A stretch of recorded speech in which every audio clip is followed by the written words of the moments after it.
Afternoon. This is Nita and Miss Panda with the Timepiece Garden. And if I cut myself off, sorry. Afternoon. This is Nita and Panda with the Timepiece Garden. I think I started speaking too early. Anyway, been thinking about how I'm going to shade the elderberry because they need it. They're not going to go another month with the kind of insane sun and heat we've been having, regardless of how much I water them. Now, a couple of years ago, when I first moved here, I had Delilah sitting in that garden, and it was too hot for them. And so what I did is I had shelf liner like this, and it's got these little holes in it, which allows rain to go through, but it dapples the sun. I'm going to go ahead and pull this one out just so I can show it. You can kind of see, there you go, in the shadow. Makes sense that it dapples the sun. It makes it so it casts shade. There's never direct sun hitting the item. So I ran around last night trying to see how much of this I had left over. There we go. I don't know why my camera froze. I hope you saw that. Anyway, I ran around last night seeing how much I had left over. Nowhere near enough for the elderberries. I mean, when I did the Delilahs, that was literally just right there in that bed. So, part of today's goal was to go see if I could find some. Now, I won't lie, I found this at Walmart. Turn it around so you can read it. I'm not advertising for Walmart. I do not get kickbacks for Walmart. And I don't get kickbacks for this brand. 20 inches long, so it's a little shorter than 2 feet. But it's 18 feet long. So, what I'm going to do is I'm going to go measure how wide or how long my 2 elderberry patches are. And then look at maybe building an A-frame kind of, so I can run this across the top and provide the same shade. So that's the thought process. I know the supervisor's checking it out. She's telling me she thinks it's a good idea too. So anyway, we're gonna go get the tape measure, do some measurements, and then maybe I'll come back into the house and I'll do a little sketch. That way you can kind of see what my thought process is, and then making this work. So I've got, Walmart only had 4 rolls, I got all 4 rolls. So it almost 2 feet, that would give me almost 4 feet worth of shade running across the top of them, 18 feet long. I think I'll be able to do this, truly I will. Most of it is just getting my measurements because I don't have the measurements for how wide or how deep I need to make it. So anyway, I'll come back, we'll talk again. All right, there we go with thoughts.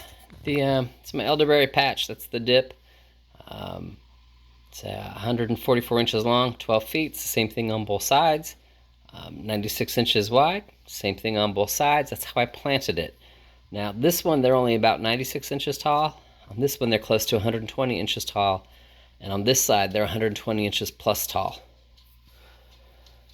All right, those are the 1x4s I have. And the rubbery stuff that I got for the shade covers, 1 roll gives me roughly a layer and a half. So 2 rolls per structure, and it's only going to give me three shade areas. Having said that, it'll be 20 inches of shade and then 12 inches of sun, 20 inches of shade, 12 inches of sun. So once they're shaded, it'll how do I say that? They won't be in a lot of sun at any particular time during the day. So the first thought process was this: little A-frames, longer boards, shorter boards. This is, to me, more sturdy for the 1x4s, but I don't have enough wood to do this, or I can do just one. I can't do both. So, dun dun dun, we're gonna go with this one. I can make, because I have smaller boards, I can do sides here to make it so it's sturdy, and I've got some really good hooks, and you'll see all of this when I do it. That'll help tie this down so the wind doesn't blow it over onto the electric fence, and still give me the shade. This is what I won't be able to do. I won't be able to put an angled top like that, and it'll be okay since I'll have 12 inches of space in between my 20 inches of shade. Any of these that stick out, and they will, because these are only 108 inches worth of board, which is about 9 feet, and some of my stuff is 12 feet tall, or 10 feet, almost 11 feet tall. So for now, this is what we're going with. I have enough wood to build 2 of these, and starting tonight, the 7 1x4s that still have nails in it. I need to get all the nails out. That way I can get out tomorrow morning early and just start building. So that's where we're going. See you in the workshop in a few minutes. So I'm coming back to the workshop. Punk. Want to get some stuff done. You know, get the nails out of the wood. And, did you see him yet?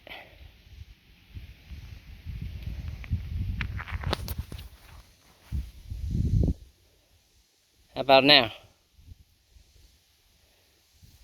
Yeah, he's Punk. Yeah, those are my steps to get in the door.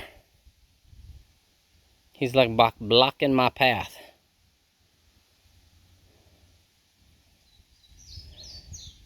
And I'm pretty sure that's a rattle at the end of his tail.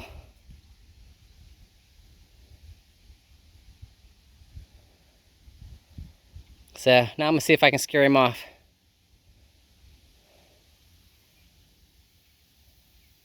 Oh, because I don't want to walk all the way back to the house and lose wherever he went. Does that make sense? So, let me see. Talk to you in a few. Yeah, I'm calling him a punk. He started to go away over there. Then he turned around and came back and he went under that lip of the building. I can hit the lip of the building with the rake and just sit there and hear him rattle. He's like, don't mess with me. And I'm like, Punk? You know, I need to leave the door open with the screen closed so I can get airflow in there. That leaves him perfect opportunity to corner me in the building. So, yeah. Guess what? I'm not removing nails tonight, and that sucks. That sucks. All I can say is Punk. Just Punk. Punk. Punk, punk, punk. All right. Let me find something else to do. Because I'm not removing nails tonight.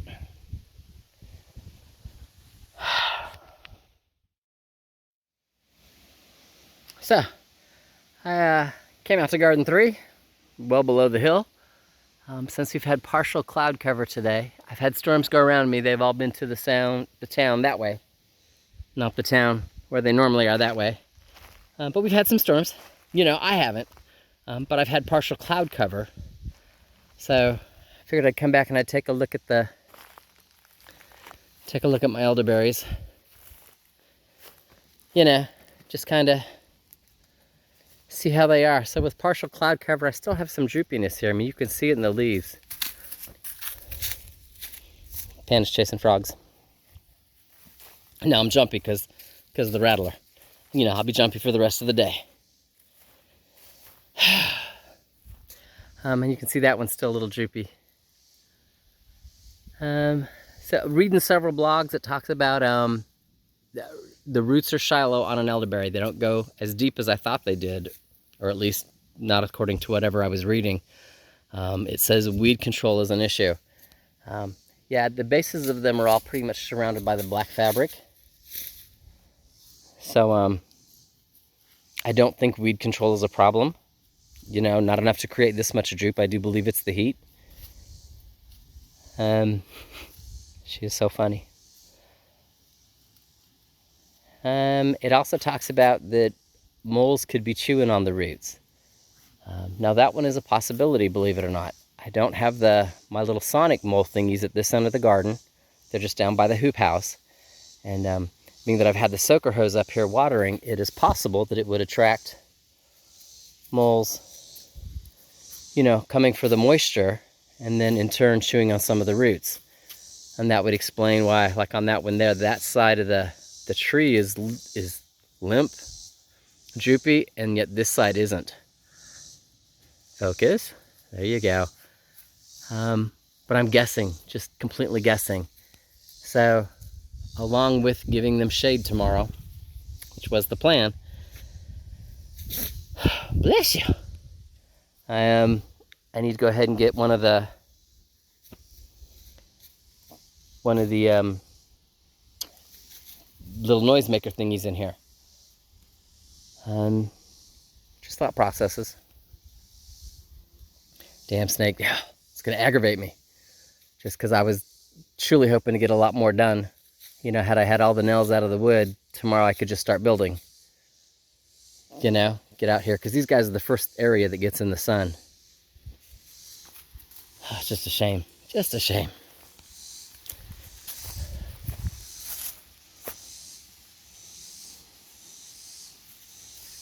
I think that frog is long gone. You so silly, Pam Bears. Anyway.